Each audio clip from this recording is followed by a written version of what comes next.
Okay, let's see.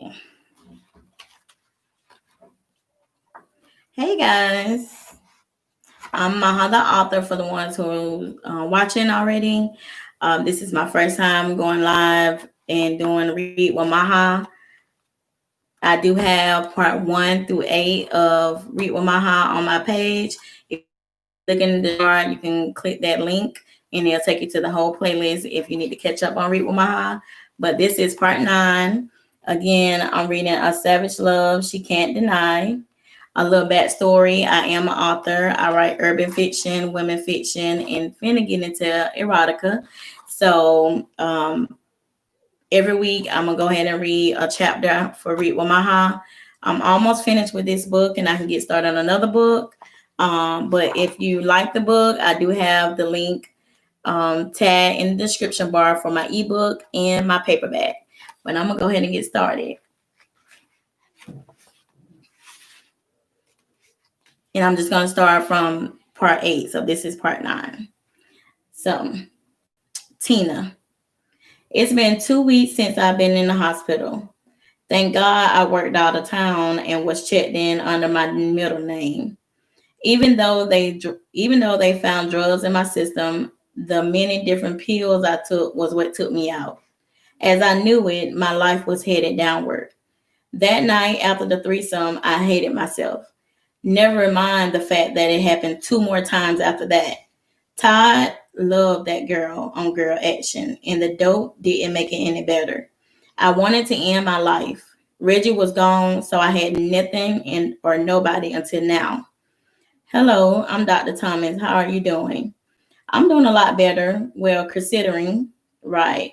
Now, as you know, we ran multiple tests on you, and your results just came back. Congratulations, you are indeed pregnant, and you are 38 weeks. Oh my God, how is that possible? My stomach is still flat. I screamed with tears coming out my eyes. Miss Morris, I know this may come as a shock. However, I've seen cases like this quite often. How the hell is she pregnant and that far along? Reggie yelled as soon as he opened the door, catching the tail end of what the doctor said. Sir, are you the father? I don't even know, man. Well, I'm sorry you're going to have to wait outside. The doctor pointed at the door. He can stay, I told him. After checking to make sure I was okay with it, the doctor continued to talk.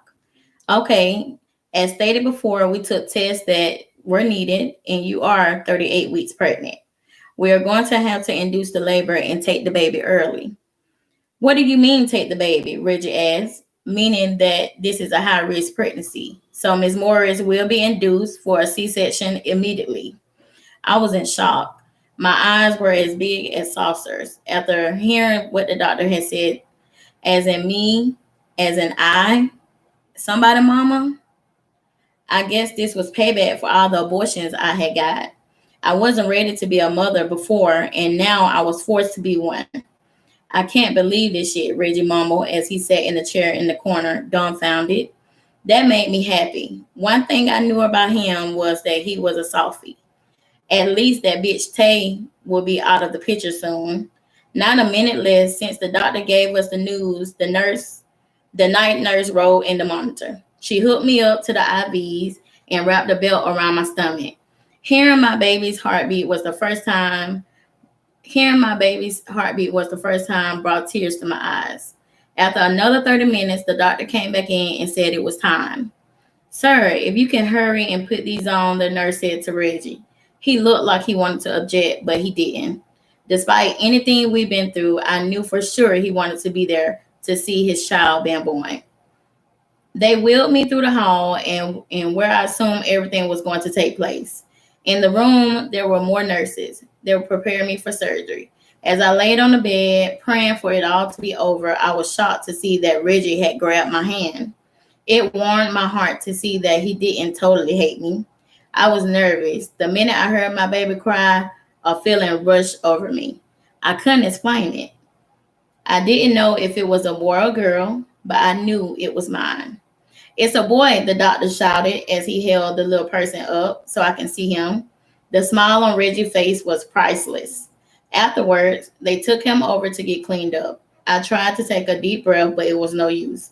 I couldn't take care of him. I barely could take care of myself. Be cool, Tina. I got him, Reggie told me as he grabbed my hand again.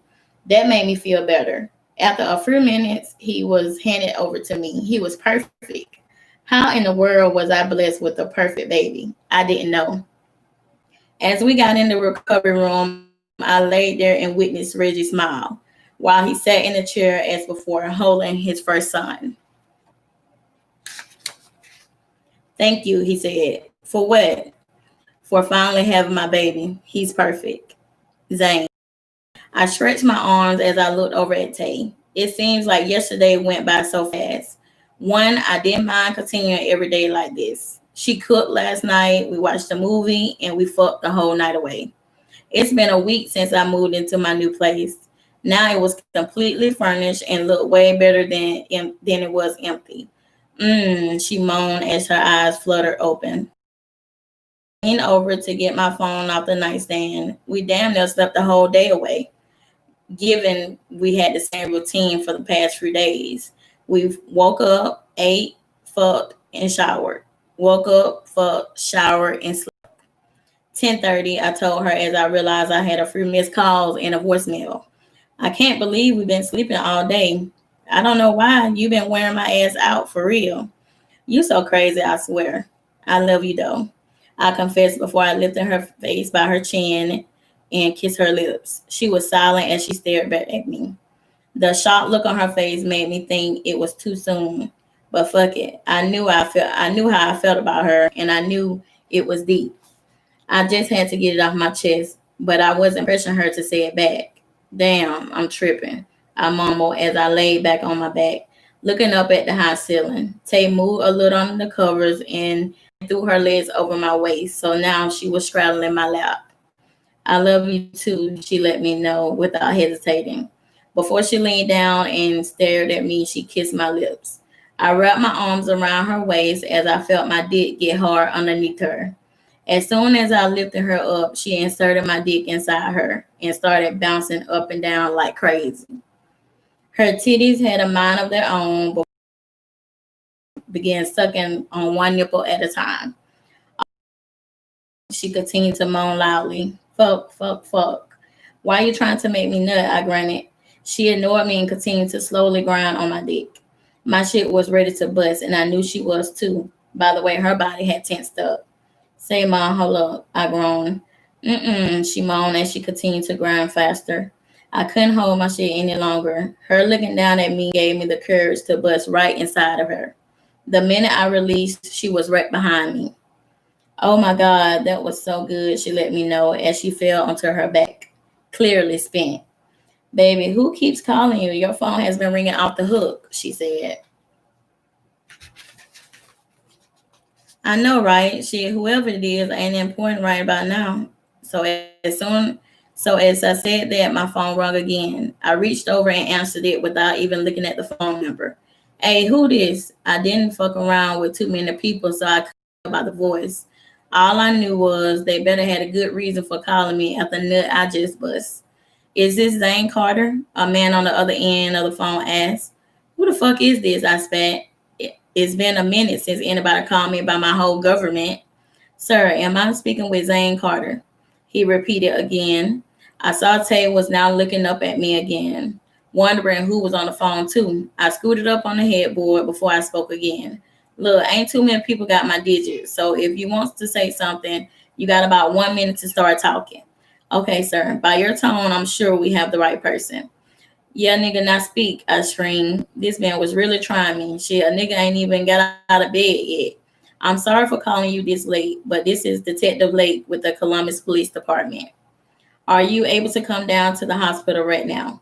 What hospital and for what? Columbus had 3 hospitals, Piedmont Midtown, Piedmont Northside, and St. Francis. Piedmont Midtown, and this is regarding Amber Page. The man let me know with sympathy dripping from his voice. What the fuck? What the fuck has she done now? I'm sorry, sir. I'm investigating a homicide that Miss Page has been involved in. What? What? A homicide? Repeated. By the look displayed on my face, Tay now knew it was serious. Sir, Mr. Carter, the detective repeated, but I couldn't breathe. He had to her arm. I threw out questions left to right. Sir, here when you get here. I hung up the phone and immediately called Amber's phone. No answer. I called 1, 2, and 3 more times before Tay grabbed the phone out my shaking hand. Baby, look at me, she screamed over and over. Homicide? What was I repeating in my head?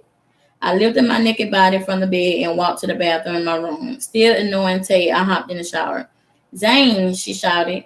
She had hopped in the shower with me and was now holding both sides of my face.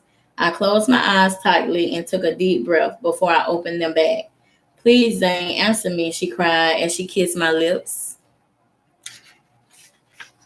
I'm here, I finally spoke after hanging up the phone. After Tay bathed us, we both got out. I sat on the bottom of the bed naked while she looked for me some boxers and a t-shirt. Don't you want to know what he told me? Just relax, baby, relax, she told me. After she put the shirt over my head, I stepped into my briefs. Afterwards, I stepped into some sweats she had given me. She threw on a tank top and some cut-up blue jean shorts. It can't be her. I didn't bring her up here for this shit to happen. This is not your fault, and I'm not about to let you start blaming yourself. I heard everything Tay was saying, but I was second-guessing myself big time. When she called me, I brushed her off. Why didn't I see she needed help? Why didn't I know them bitch-ass people were going to fuck her up? You hear me? This is not your fault. Come on, I'm going to drive, Tay said as she grabbed my hand so we could leave. I sat there silent the whole way to the hospital. It took us maybe 20 minutes to get there. When we pulled up, she found a parking spot and we got out. I took a deep breath before I got out. For some reason, the shock had worn off to the point I just wanted to be over. You okay? Yeah, I'm straight. Let's go, I said as I walked around the car and took a hold of her hand. I'm looking for Detective Lake, I said to the receptionist. After 10 minutes of waiting, a black man walked up wearing a black suit. Mr. Carter, I presume? I'm Detective Lake. Thank you for coming. And went down. We got off on it felt like death. As we walked down a little further, I saw a sign that said morgue. Okay, Mr. Carter, right this way, he told me. Went along, so I asked Tay if she was straight. She responded by nodding her head. I knew this whole thing was too much for her too. As I walked inside the room, my hands became sweaty. This was the first time I was in a morgue and actually viewing somebody's body. I viewed bodies before, but that was like in a public viewing, not no shit like this. I didn't know what to expect. I saw one body in the middle of the room that was covered up. I held my breath as the detective pulled the sheet back. Is this Amber? Is this Miss Amber Page? The detective asked. I nodded my head before I spoke. Yeah, that's her, I sighed as I inhaled sharply. There lay Amber, barefaced, even on her dark skin tone, I could see 2 handprints around her neck. I tried to catch the tears before they fell, but it was no use. One did escape my eye and down my cheek. I'm sorry for your loss, sir. Thank you, I expressed as I wiped the tear from my cheek. I knew she and I weren't together anymore, but I wasn't no cold-hearted nigga. Damn, Amber. The minute I walked back out in the hall where Tay was, she pulled me into her arms. The detectives wanted to ask me a few questions, so I decided to go ahead and get it over with. He asked me when was the last time we spoke and when was the last time I seen her. He told me she was stripping at a known strip club called The Fox, and she was found at a party house where drugs was in her system, all of which I didn't know Amber was into. I let them know all about the girl Bree she'd been hanging around, and that was it. Do you know who did this to her? He replied. He did let me know that they as we got back to the main lobby, Tay said she had to go to the restroom. So she headed to the nearby one close to the entrance. Let's see. I read this part. Shantae. What the fuck going on? I screamed as I was walking back to the parking lot where I had parked my car. I looked upon and saw Reggie and Zane in a heated argument. The fuck do you mean? I came out to smoke and see your fucking car here, just standing by it. I looked over and saw a dangerous looking Zane was giving off. Just so happened we was parked near the smoking area, so there were a few people. What you doing? Say, girl, what you was doing with this clown ass nigga? Zane spoke with animosity dripping from his voice. If looks could kill, Reggie would be dead. He looked like he was finna murder him on sight. Given he had just found out his baby mama was murdered, this wasn't going to be good. Look, you bitch ass nigga, you don't want it. Want him. What you saying? I watched them go back and forth until Zane said fuck it and took off on him. He hit him right with a mean right hook. How the fuck is she your girl, nigga? She with me, nigga, he screamed while jabbing him in the ribs. Reggie pushed Zane back. Zane ran up and punched him in the jaw. That made Reggie stumble. I stood there for a minute and watched the people direct their attention to the fight. Reggie tried to grab Zane's shirt, but he was too fast for him. He hit him with a two-piece and a biscuit. Reggie fell to his knees in a daze. Zane had punched him again, and then he fell to the ground. As he was on the ground, he couldn't do anything but try to block all the jabs Zane was throwing at him. Thank God it was dark already and the smoking area was clear. There was no police in sight. I did see a security guard that was driving around patrolling the ground, so I decided to break it up. All right, Zane, baby, that's enough, I tried to say. It was useless. It was like he had blacked out. He was taking all of his frustrations out on Reggie. Seeing that Reggie was no longer moving, he finally stopped. Reggie was on the ground, breathing heavily. His clothes were bloody, and you could barely tell his face from all the lumps and the bruises. All right, you guys. So that's part 9 of A Savage Love She Can't Deny. If you liked it, part 9, make sure you leave in the comments and tell me what you thought about it. Also, don't forget to go watch part 1 through 8 if you haven't watched Read with Maha yet. And please, please, please, please, please go subscribe to my channel. I'm almost at 600 subscribers. I'm trying to get to 1,000. But I appreciate everybody that watched the live today. Make sure you like, comment, and subscribe and share. And I'll see you next time with Read with Maha. Bye.